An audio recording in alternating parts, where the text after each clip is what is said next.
Ladies and gentlemen, you are now listening to the Raw Perspective podcast.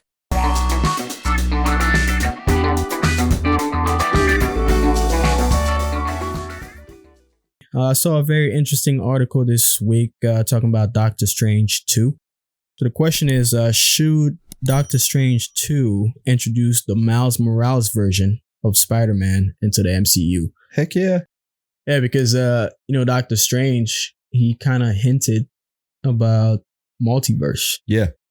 And Doctor Strange is the perfect character to go to any of the Marvel universes. Yeah, it's a very, very interesting topic. However, would it dilute the MCU because you have two versions of the same character in the MCU? Like, because, the Miles Morales Spider-Man into the Spideyverse, that was done outside of the MCU, and it's animated. So it was great to see. It was also a diversity really and cool movie. Yeah, absolutely. And they're able to do a lot more since it's animated. Yep. And it doesn't have to look super realistic. Yep. So I don't know if that'd be strange having Miles Morales and Tony Parker like interacting with each other and they're both Spider-Man. No, I don't think so, because they're both completely different characters. Yeah, they both play Spider-Man, but their Spider-Mans are different. They're both different personalities. I think it would actually make a really cool spin to a Doctor Strange movie, even if Miles Morales is just in there for 15 minutes of the movie. I think it would be really cool, and I think it would ignite some spin-offs to have a Miles Morales Spider-Man. Maybe a Miles Morales show on Disney Plus. I'd be perfectly okay with that. That'd be awesome. Yeah, I think that'd be the best route for it, having him on Disney Plus just as a regular show. Yeah. But in terms of the MCU, I guess it depends on how they do it, because it's really difficult to do that, having two characters in the same movie.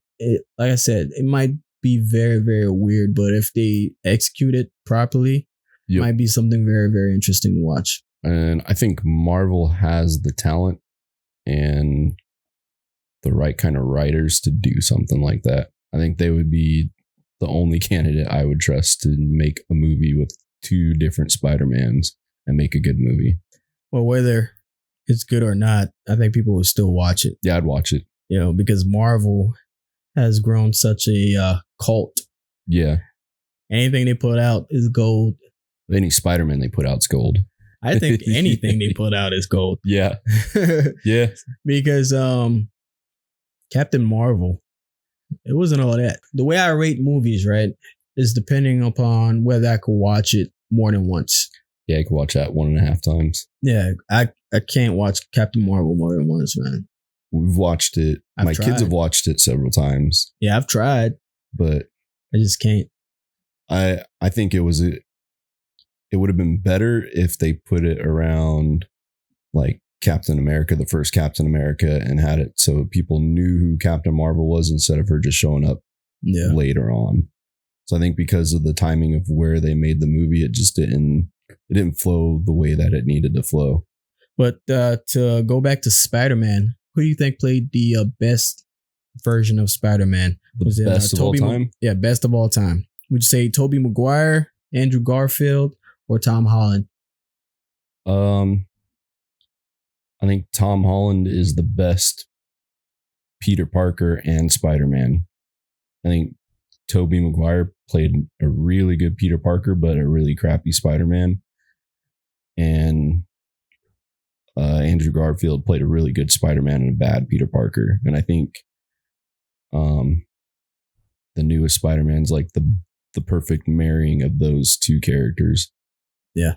So if I could rank them, I'd put Tom Holland, Tobey Maguire, and then Andrew Garfield. Yeah, I'd put him. Yeah. Heck, because Tom Holland's version of Spider-Man, because Spider-Man in the comics always had that geeky, dorky, and boyish personality. Yep. Where he always seems so innocent. Yep. Like a child. So that's why I like him. Tobey Maguire, like you said, he was pretty good He was a great Peter Parker. Except Spider-Man 3. Yeah, Spider-Man 3 was Just horrible, man. yeah. They try to shove too many villains in there. Yeah, they did. And then Andrew Garfield's version of the Amazing Spider-Man. Yeah. He was just too cocky, man. Like, Spider-Man is not a cocky person. Nope. And the Amazing Spider-Man 2 was probably the worst Spider-Man. Even worse than Spider-Man 3. Because yeah, they had Freeze. What is that the character's name? The villain? Freeze. Yeah, Freeze. Yeah, like, I didn't buy it. No, it was just felt like a DC version of Spider-Man. Yeah, it did.